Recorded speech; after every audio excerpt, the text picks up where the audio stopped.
Hello everyone, how are you all. कैसे हैं आप सब। मैं चंदन कुमार रेपवेल क्लासेस के ऑनलाइन सेशन में आप समस्त छात्र छात्राओं का एक बार फिर से स्वागत करता हूं। दोस्तों, आज तारीख 16 मई 2020 है। जैसा कि हम प्रत्येक क्लास की शुरुआत आज का इतिहास टुडे इन हिस्ट्री टॉपिक से करते हैं, जिसमें महत्वपूर्ण ऐतिहासिक घटनाओं पर चर्चा करते हैं। आज का हमारा पहला बिंदु है अटल बिहारी वाजपेयी। ध्यान दें दोस्तों, आज ही की तारीख 16 मई 1996 1996 को अटल बिहारी वाजपेयी देश के 10वें प्रधानमंत्री के रूप में 10वें पीएम के रूप में शपथ लिया था। ध्यान दें दोस्तों, अटल बिहारी वाजपेयी एक बार 13 दिन, दूसरी बार 13 महीने और तीसरी बार 5 वर्ष का कार्यकाल पूरा किया था। और खास बात है कि 2018 में अटल बिहारी वाजपेयी का निधन हो गया। हमारा अगला बिंदु है अकादमी अवार्ड। ध्यान दें दोस्तों, अकादमी अवार्ड को ऑस्कर अवार्ड भी कहा जाता है। ऑस्कर अवार्ड भी कहा जाता है। आज ही की तारीख 16 मई 1929 1929 को अकादमी अवार्ड की शुरुआत हुई। खास बात है दोस्तों कि भारत के सत्यजीत रे पहले ऐसे भारतीय हैं जिन्हें ऑस्कर अवार्ड प्राप्त हो चुका है। इसके अलावा AR रहमान को भी ऑस्कर अवार्ड प्राप्त हो चुका है। यह फिल्मों के क्षेत्र में दिया जाने वाला दुनिया का सर्वोच्च पुरस्कार है। हमारा अगला बिंदु है सिक्किम। ध्यान दें दोस्तों, सिक्किम 16 मई 1975 1975 को देश का 22वां राज्य बना। 22वां राज्य बना। 16 मई को सिक्किम में स्थापना दिवस के रूप में मनाया जाता है। हमारा अगला बिंदु है मार्क एंजेलिस। ध्यान दें दोस्तों, ये न्यूजीलैंड के पर्वतारोही है। पर्वतारोही है। ध्यान दें दोस्तों, ये कृत्रिम पैरों के सहारे वर्ष 2006 में दुनिया के सर्वोच्च पर्वत शिखर माउंट एवरेस्ट की चढ़ाई पूरी कर चुके हैं। ध्यान दें दोस्तों, भारत की अरुणिमा सिन्हा भी कृत्रिम पैरों के सहारे माउंट एवरेस्ट को ऊंचाई छूने वाली भारत की पहली महिला है। हमारा अगला बिंदु है स्टेम सेल, या उसी को हम लोग मूल कोशिका भी कहते हैं। आज ही की तारीख 16 मई 2013 को अमेरिका के वैज्ञानिकों ने भ्रूण के क्लोन से स्टेम सेल निकाल करके विज्ञान जगत को एक नई ऊंचाइयों पर लाकर पहुंचा दिया। हमारा अगला बिंदु है फ्रांस। फ्रांस एक यूरोपीय देश है। आज ही की तारीख 16 मई 1877 1877 को फ्रांस में राजनीतिक संकट जारी हो गया था।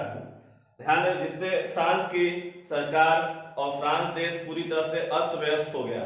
हमारा अगला बिंदु है कुंवर नटवर सिंह।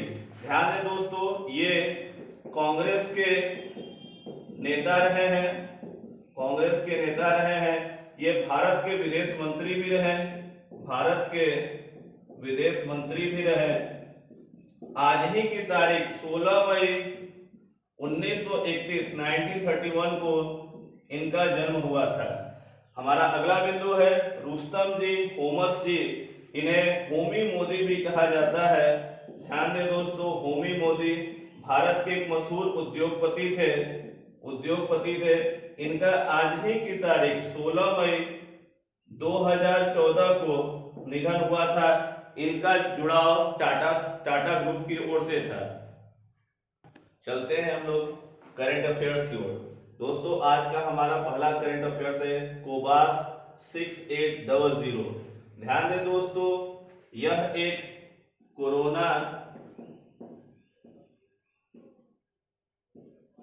कोरोना वायरस जांच की मशीन है। इस मशीन को भारत के स्वास्थ्य मंत्री डॉक्टर हर्षवर्धन ने देश को समर्पित किया है। इस मशीन की खासियत यह है दोस्तों कि यह मशीन 24 घंटे में 1200 टेस्ट सफलतापूर्वक करने में सक्षम है।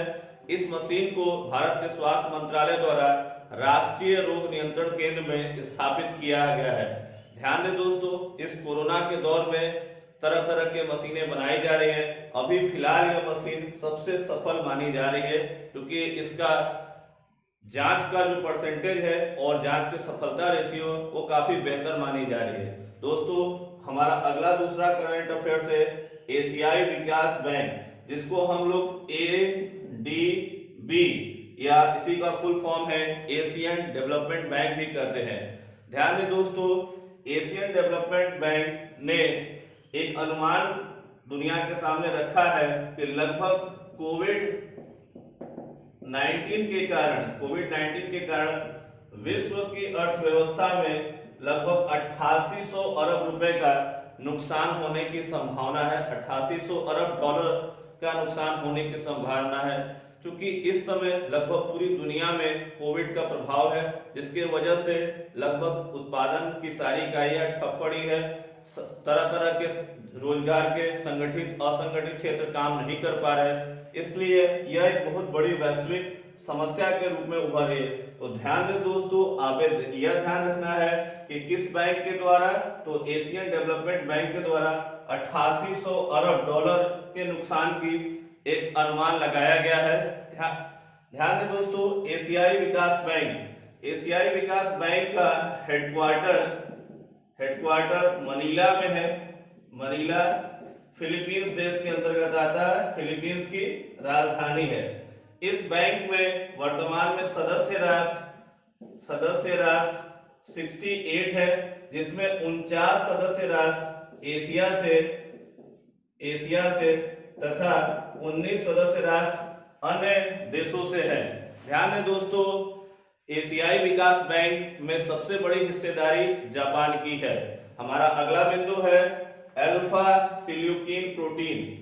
ध्यान दें दोस्तों, यह वह प्रोटीन है जिसके मस्तिष्क के अग्रभाग में इकट्ठा होने से व्यक्ति को एक बीमारी होती है जिसका नाम है पार्किंसंस रोग होता है। ध्यान दें दोस्तों, IIT धनबाद के छात्रों के द्वारा यह रिसर्च के द्वारा पता लगाया गया है कि किस प्रोटीन के इकट्ठा होने के कारण पार्किंसंस रोग होते हैं। इस समय चर्चा के केंद्र में है, इसलिए आप लोग ध्यान रखेंगे कौन सा प्रोटीन, अल्फा सिल्यूकिन प्रोटीन की वजह से कौन सी बीमारी होती है, पार्किंसंस रोग दोस्तों नर्वस सिस्टम से संबंधित है, तंत्रिका तंत्र से संबंधित रोग है, जिसमें व्यक्ति के शरीर में झंझनाहट होती है और धीरे धीरे उस जो मस्तिष्क से जो सूचनाएं दी जाती है वो शरीर के अन्य अंगों तक नहीं पहुंच पाती है। हमारा अगला बिंदु है अम्फान चक्रवात। ध्यान दें दोस्तों, इस वर्ष का यह पहला चक्रवाती तूफान है। इसका नामकरण थाईलैंड देश ने किया है। याद रखेंगे दोस्तों, मोस्ट इंपॉर्टेंट होगा, इसका नामकरण किसने किया है, अम्फान का थाईलैंड देश ने। यह चक्रवाती तूफान बंगाल की खाड़ी में बनकर तैयार हो रहा है और इसके 16 मई 2020 से प्रभावी होने की संभावना है। इस चक्रवात की वजह से भारत के दिल्ली, पंजाब, NCR, पश्चिमी उत्तर प्रदेश राज्यों में तथा भारत के अन्य राज्यों में बारिश की संभावना है। हमारा अगला बिंदु है आई फील यू। ध्यान दें दोस्तों, इटली देश द्वारा एक ब्रेसलेट जारी किया गया है, तैयार किया गया है। इस ब्रेसलेट के माध्यम से एक मुहिम चलाई जा रही है, आई फील यू। इसमें सोशल डिस्टेंसिंग को बढ़ावा दिया जा रहा है ताकि लोगों में कोरोना वायरस से बचाव के बारे में जानकारी हो सके। दोस्तों, अगला बिंदु है लोकस्ट वार्निंग ऑर्गेनाइजेशन। यह भारत के जोधपुर शहर में स्थित है। ध्यान दें दोस्तों, इसको शॉर्ट में LWO भी कहा जाता है। यह भारत का एक महत्वपूर्ण संस्थान है जो देश में कीट पतंगों के हमले की जानकारी और सूचनाएं देता है तथा उस पर रिसर्च का कार्य करता है। हाल के दिनों में पश्चिमी उत्तर प्रदेश में टिड्डियों के आक्रमण टिड्डियों के आक्रमण की सूचना या जानकारी कहें, उत्तर प्रदेश के कृषि विभाग के द्वारा दी गई है। ध्यान दें दोस्तों, भारत में टिड्डियों का आक्रमण राजस्थान, गुजरात, पश्चिमी उत्तर प्रदेश, पंजाब, हरियाणा राज्यों में प्रमुख रूप से होता है। ध्यान दें दोस्तों, भारत में टिड्डियों की 4 प्रकार की प्रजातियां पाई जाती हैं। इन दिनों लोकस्ट वार्निंग ऑर्गेनाइजेशन इसलिए सुर्खियों में है क्योंकि इसने एक तरह से वार्निंग दी है और ये कहा है कि भारत में लोकस्ट अटैक, ध्यान देंगे, लोकस्ट अटैक उत्तर प्रदेश के पश्चिमी राज्य क्षेत्र में हो सकती है। हमारा अगला बिंदु है कार्बन उत्सर्जन। ध्यान दें दोस्तों, यह भारत के लिए एक अच्छी खबर है कि भारत में 4 दशकों के बाद, 4 दशकों में पहली बार कार्बन उत्सर्जन में कमी आई है। ध्यान दें दोस्तों, पिछले 60 दिनों से लगभग भारत में एक तरह से संपूर्ण लॉकडाउन की स्थिति है। 99% कल कारखाने बंद है, लोगों की आवाजाही भी कम है। इसका पर्यावरण पे काफी अच्छा प्रभाव देखने को मिला है और एक रिपोर्ट के अनुसार भारत सरकार के भारत में 4 दशकों में पहली बार कार्बन उत्सर्जन में कमी आई है। याद रखेंगे भारत। हमारा अगला बिंदु है साई गुडेवार। यह एक फिल्म अभिनेता है जिनका हाल ही में निधन हो गया है। इन्होंने पीके फिल्म, सुपरहिट फिल्म रही थी, पीके में भी कार्य किया था। हमारा अगला बिंदु है स्लोवेनिया। इसको दोस्तों मोस्ट इंपोर्टेंट कर लेंगे, ये आगामी परीक्षाओं के लिए महत्वपूर्ण होगा। क्यों? स्लोवेनिया विश्व का पहला ऐसा देश है जिसने अपने देश को कोविड-19 से मुक्त घोषित किया है। स्लोवेनिया एक यूरोपीय देश है, इसकी आबादी काफी कम है, 20 लाख की आबादी वाला देश है और यह दुनिया का पहला ऐसा देश बन गया जो कोविड-19 से मुक्त देश घोषित किया गया है। हमारा अगला बिंदु है मनीग्राम पेमेंट सिस्टम। ध्यान दें दोस्तों, इस समय जो प्रवासी मजदूर देश के अलग अलग कोनों पे रह रहे हैं, उनके द्वारा अपने परिवारों को पैसे मुहैया कराने में काफी दिक्कत हो रही है। तो मनीग्राम पेमेंट सिस्टम ने फेडरल बैंक से एक समझौता किया है। किस बैंक से समझौता किया है? फेडरल बैंक से समझौता किया है।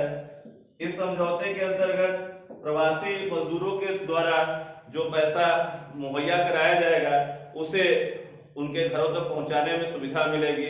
दोस्तों बता दें, फेडरल बैंक का हेडक्वार्टर केरल राज्य में है, जो केरल भारत का एक दक्षिणी राज्य है। तो ध्यान दें दोस्तों, आपको अगर हमारा वीडियो अच्छा लगा हो तो इसे शेयर करें, सब्सक्राइब करें, लाइक करें और बेल आइकन का बटन दबाना ना भूलें। आपके कमेंट हमें प्राप्त हो रहे हैं, इससे हमें और अच्छा करने की काफी सहूलियत मिल रही है। नमस्कार दोस्तों।